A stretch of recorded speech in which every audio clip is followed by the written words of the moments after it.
Class 12 chemistry paper के लिए तुम्हारे पास 6 डेज है, 5 डेज है या फिर 1 डे है। ये वीडियो तुम्हारे लिए होने वाली है। अगर तुमने अभी तक कुछ नहीं पढ़ा है या फिर सिलेबस कंप्लीट है, उसका कैसे रिवीजन करना है और क्या मिस्टेक्स तुम्हें अब लास्ट टाइम पर नहीं करनी है और फुल मार्क्स कैसे स्कोर करना है, ये जानना चाहते हो तो वीडियो को बस लास्ट तक देखना। सब कुछ तुम्हें अच्छे से पता चल रहा होगा।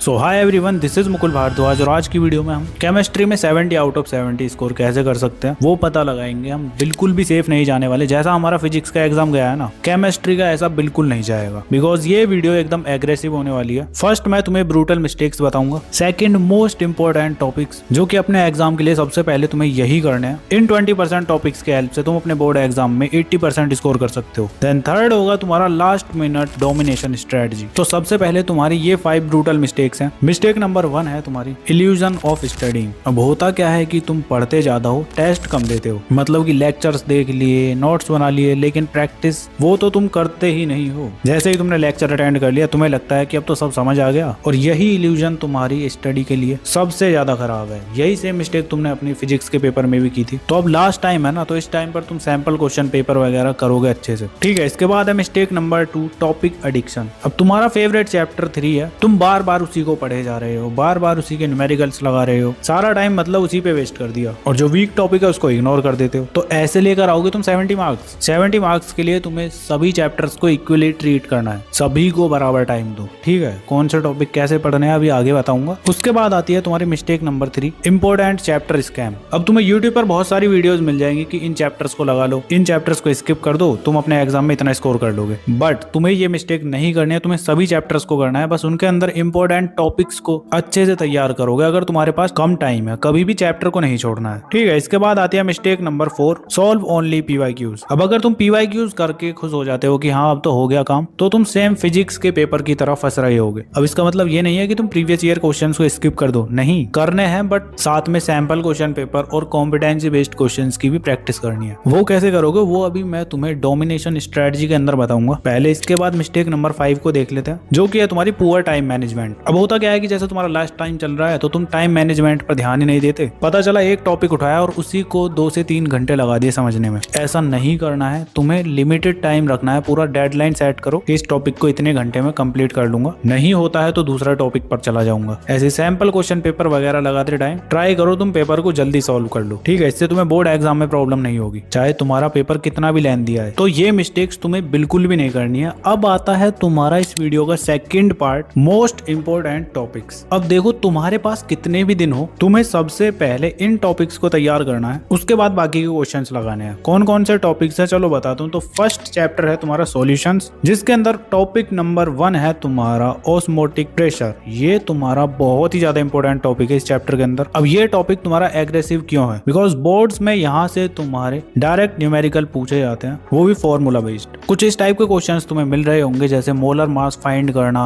एबनॉर्मल मास फाइंड करना। अब यहाँ पर ज्यादातर बच्चे मिस्टेक कर देते हैं कि 1/2 फैक्टर गलत लगा देते हैं, तो तुम्हें नहीं करना है। इसके बाद टॉपिक नंबर 2 है इसमें 1/2 फैक्टर एबनॉर्मल मोलर मास। इसके अंदर यार तुम्हें ये सेकंड टॉपिक करना है, बिकॉज इसके अंदर तुम्हारे बोर्ड कॉन्सेप्चुअल प्लस न्यूमेरिकल दोनों कंबाइंड होते हैं, और ये टॉपिक तुम्हारा हाई प्रोबेबिलिटी जोन है, जहां से तुम्हारे गारंटीड क्वेश्चंस आ ही रहे होंगे, ठीक है। इसके बाद आता है तुम्हारा सेकंड चैप्टर इलेक्ट्रोकेमिस्ट्री, जिसके अंदर तुम फर्स्ट टॉपिक कर रहे होगे नर्स्ट इक्वेशन। अब इस टॉपिक से तुम्हारे डायरेक्ट न्यूमेरिकल पूछे जाते हैं। कुछ इस टाइप के क्वेश्चंस तुम्हें देखने को मिल रहे होंगे, जिसमें तुम्हें EMF calculation at non standard condition में लिखना है बस। और हाँ, इसमें ध्यान रखना तुम्हें log 10 base versus natural log में कंफ्यूज नहीं होना है, अच्छे से वैल्यूज याद कर लेना, ठीक है। इसके बाद आता है तुम्हारा टॉपिक नंबर 2, इसके अंदर delta G is equal to -n capital FE। अब ये टॉपिक तुम्हारा कॉन्सेप्चुअल प्लस कैलकुलेशन दोनों का कॉम्बो है। ये तुम्हारा बोर्ड्स में कुछ थर्मोडायनेमिक्स टाइप क्वेश्चंस पूछे जा रहे होंगे इस टॉपिक के अंदर से, ठीक है। और इस टाइप के क्वेश्चंस में तुम्हें साइन की मिस्टेक नहीं करनी है, कभी प्लस माइनस पर ध्यान देना, ठीक है। ये 2 टॉपिक ही तुम्हें इस चैप्टर के अंदर करने हैं। इसके बाद आता है तुम्हारा नेक्स्ट केमिकल काइनेटिक्स, जिसमें फर्स्ट टॉपिक तुम्हें करना है फर्स्ट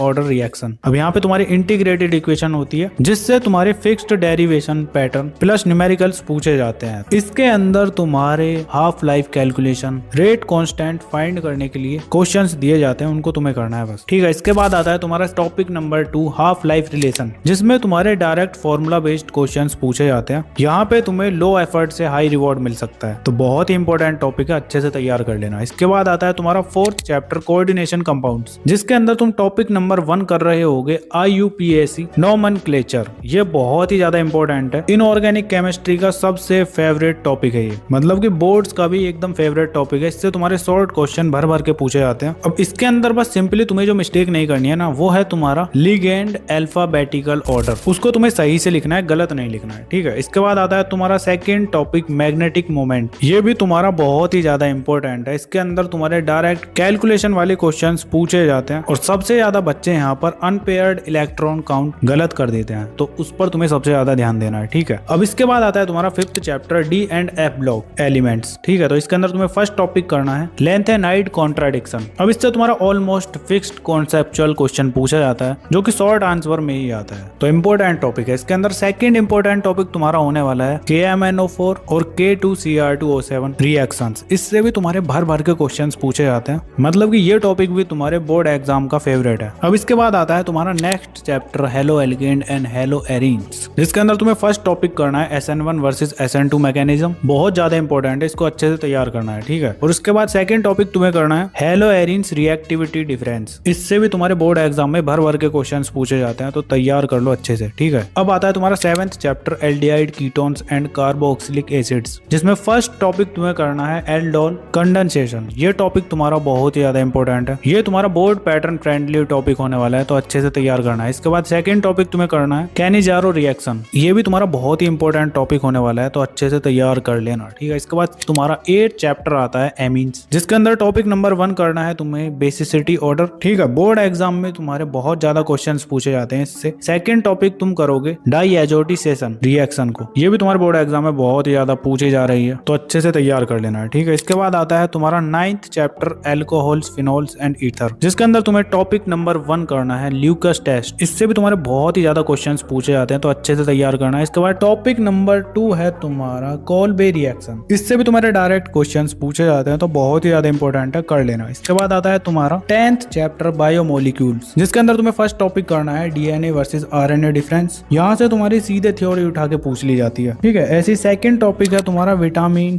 क्लासिफिकेशन। ये टॉपिक भी तुम्हारा बहुत ज्यादा इंपॉर्टेंट है। तो जितने भी तुम्हारे टॉपिक्स मैंने बताए हैं ना, इनको गलती से भी स्किप मत कर देना, बहुत ही ज्यादा इंपॉर्टेंट है। अब इन चैप्टर्स को तुम्हें करना कैसे है, और उसके लिए डोमिनेशन स्ट्रेटजी बताता हूँ, चलो। तो सबसे पहले आते हैं तुम्हारे फिजिकल केमिस्ट्री के अंदर, जिसके अंदर तुम्हें बस ये 3 स्टेप्स को फॉलो करना है। सबसे पहले तुम्हें जो भी तुम टॉपिक पढ़ रहे हो ना, उसके फॉर्मूला 2 बार लिखो। स्टेप 2 में उस चैप्टर के कम से कम 25 न्यूमेरिकल्स तुम्हें लगाने ही लगाने हैं। अब ये क्वेश्चन चाहिए तो कमेंट कर देना, मैं दे दूंगा। और स्टेप 3 में तुम्हें अपनी एरर नोटबुक मेंटेन करनी है, जिसके अंदर तुम लिखोगे कि कहाँ पे तुम मिस्टेक्स कर रहे हो, कहाँ पर तुम स्टेप्स को छोड़ रहे हो। और इसके लिए टेंशन मत लो, मैं एक अलग से वीडियो बना दूंगा। अगर तुम्हारे एग्जाम के लिए 1-2 दिन बचे हैं तो ऑलरेडी वीडियो अपलोडेड होगी, ठीक है। तो ये 3 स्टेप्स फॉलो करने हैं बस तुम्हें। इसके बाद आते हैं तुम्हारे ऑर्गेनिक केमिस्ट्री पर, जिसमें तुम्हें 2 स्टेप्स को ही फॉलो करना है। सबसे पहले तुम्हें रिएक्शन का मैकेनिज्म सीखना है, मतलब रिएक्शन हो कैसे रही है, उसके पीछे की डिटेल को अच्छे से लो। और उसके बाद स्टेप 2 में लिख लिख कर उनको याद करो। बस इतना करोगे, ऑर्गेनिक केमिस्ट्री तुम्हारी अच्छे से कंप्लीट हो जाएगी। बाकी लेक्चर वगैरह मैं रिकमेंड नहीं कर रहा, तुम खुद देख लेना यूट्यूब पर, जो भी टीचर से तुम्हें अच्छा लगे उनसे तुम पढ़ सकते हो। इंपॉर्टेंट टॉपिक्स जो मैंने तुम्हें बताए हैं, या फिर तुम इनको भी सर्च कर सकते हो, ठीक है। डायरेक्ट यूट्यूब पर सर्च करो, लेक्चर देखो उसका और कंप्लीट। बस अब आती है तुम्हारी इनऑर्गेनिक केमिस्ट्री। इसके लिए तो तुम्हें सिंपली रटा लगाना है, जो भी तुम पढ़ रहे हो उसको अच्छे से लिख लिख के याद करो बस। और कुछ इस तरह से तुम्हारी पूरी केमिस्ट्री कंप्लीट हो जाएगी। वीडियो पर अभी तक बने हुए हो तो कमेंट कर देना RIP केमिस्ट्री। बाकी नेक्स्ट वीडियो के लिए भी बता सकते हो तुम टॉपिक। तुम्हें अपनी स्क्रीन पर ये वीडियोस भी शो हो रहे होंगे, इनको भी देख सकते हो। चलो फिर मिलते हैं नेक्स्ट वीडियो में, तब तक के लिए keep learning, keep studying and keep smiling.